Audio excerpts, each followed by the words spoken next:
মাননীয় মুখ্যমন্ত্রী যেটা ১ম দিন থেকে ধরেছেন এবং তিনি রাস্তায় পথে ঘাটে নেমে যে প্রচার চালাচ্ছেন এটা একদম সঠিক। কেন বৈধ ভোটার বাদ যাচ্ছে? আনম্যাপড লজিক্যাল ডিসক্রিপেন্সি কেন হবে? নির্বাচন কমিশন টোটাল ফেইলিউর এবং উনারা চলছে একটা জ্ঞা জ্ঞানেশ কুমার ভ্যানিশ কুমার করতে এসেছে এখানে। কেউ কখনো জানতে পারে না যে আজকে অখিলেশ যাদব জেতেনি বলে কি ইন্ডিয়া ফ্রন্ট হবে না, কি কোনোদিন সেন্ট্রালে তারা আসবে না। এটা একটা অ মানে অযাচিত কথা। যেখানে কোনো রাজনৈতিক কথা। কে কখন কার ভাগ্যোদয় হবে কেউ জানে না। নরেন্দ্র মোদী এসে গালভরা কথা বলে চলে গেল। তাতে মতুয়াদের চিঁড়ে ভিজবে? মতুয়াদের কোনো রাজনৈতিক কোনো প্রোটেকশন দিতে পেরেছে বিজেপি? তাদের ভোট চুরি করে নিয়ে চলে গেছে তাদের ইমোশন আবেগে সুড়সুড়ি দিয়ে। তো মমতাদি জানেন কোথায় কি করতে হয়। তিনি বিচক্ষণ মানুষ। তিনি সর্বদা মানুষের পাশে আছেন এবং মহিলাদের পাশে সর্বক্ষণই উনি আছেন। মহিলা মুখ্যমন্ত্রী হয়ে।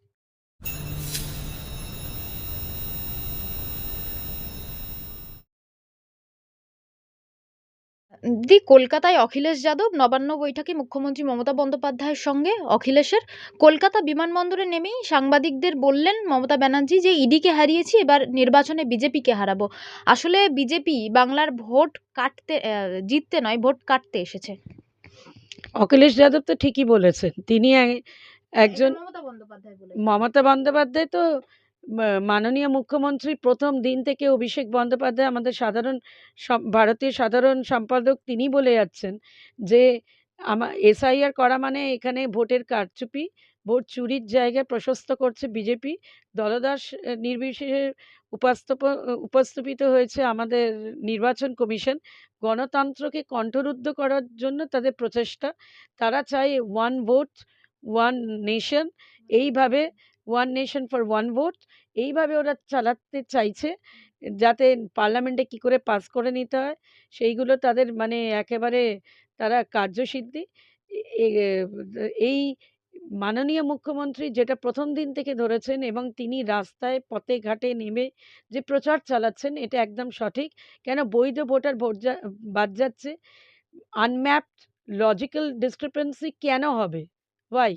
যেখানে বন্দ্যোপাধ্যায় হলো ব্যানার্জি বন্দ্যোপাধ্যায় হয়ে গেল, দে বর্ধন হয়ে গেল। তাতে কি লজিক্যাল ডিসক্রিপেন্সি কি আনম্যাপড হয়? এই বিভিন্ন ভুল ভ্রান্তি তাতে এই ধরনের প্রক্রিয়াতে মানুষ বিধ্বস্ত। যে ৯০ বছর, ৮২ বছর, ৭০ বছর সেই সিনিয়র সিটিজেন ৬০ বছর উপর তার টেনে হিঁচড়ে নিয়ে যাচ্ছে।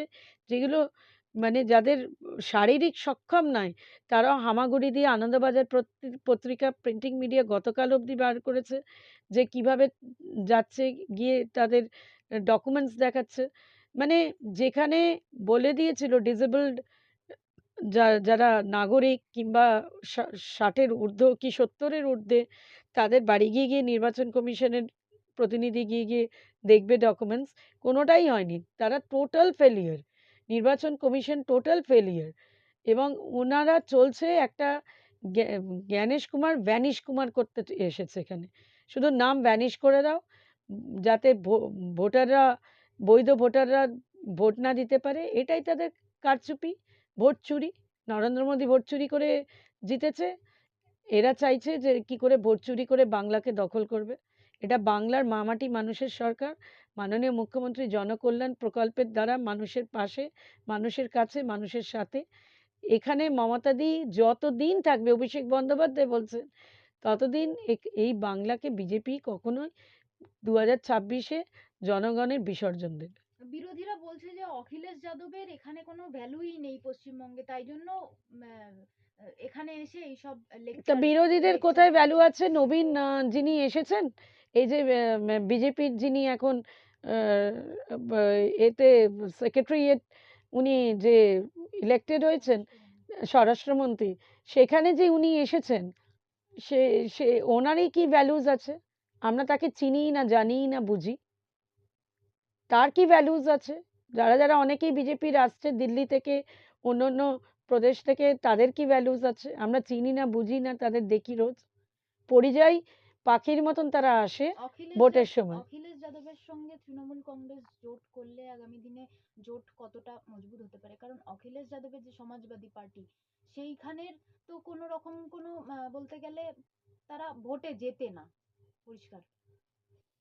দেখো, এটা আমার মাননীয় মুখ্যমন্ত্রী এবং উচ্চ মন্ত্রীরা তাদের তারা বিবেচনা করবে। তাদের রাজনৈতিক মেরুকরণে তারা নিজেদের বিচার ব্যবস্থা দিয়ে করবেন। এখানে আমি একজন কর্মী, তৃণমূলের কর্মী হয়ে এত বিবেক বিশ্লেষণ করতে পারি না কোথায় কার কোথায় রাজনৈতিক মেরুকরণ হবে। কেউ কখনো জানতে পারে না যে আজকে অখিলেশ যাদব জেতেনি বলে কি ইন্ডিয়া ফ্রন্ট হবে না, কি কোনোদিন সেন্ট্রালে তারা আসবে না। এটা একটা মানে অযাচিত কথা, যেখানে কোনো রাজনৈতিক কথা। কে কখন কার ভাগ্যোদয় হবে কেউ জানে না রাজনীতিতে, সেটা তুমিও জানো মালিনী, আমিও জানি।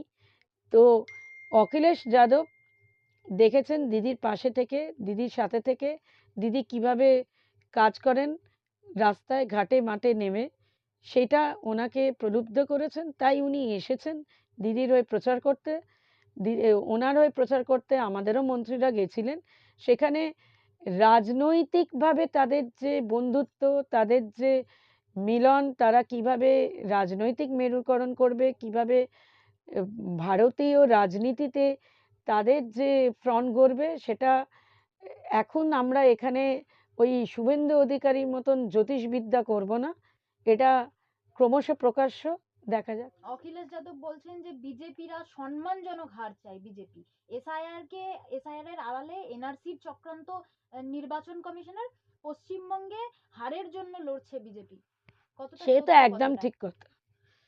তারাও তো একজন বিশিষ্ট রাজনীতিবিদ এবং তাদেরও প্রচুর সোর্স লোক আছে।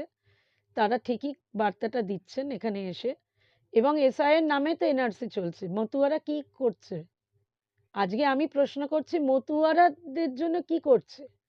নরেন্দ্র মোদী এসে গালভরা কথা বলে চলে গেল, তাতে মতুয়াদের চিরে ভিজবে? মতুয়াদের কোনো রাজনৈতিক কোনো প্রোটেকশন দিতে পেরেছে বিজেপি? তাদের ভোট চুরি করে নিয়ে চলে গেছে তাদের ইমোশন আবেগে সুড়সুড়ি দিয়ে। কিন্তু বিজেপি আজকে তাদের কোনো প্রোটেকশন দিতে পেরেছে নাগরিকতা? আজকে তাদের তো ওখানে উপমন্ত্রী বসে রয়েছেন শান্তনু ঠাকুর, তিনি কি দিতে পেরেছেন? বিজেপির তো একজন সংসদে বসে রয়েছেন তাদেরই ভোটে।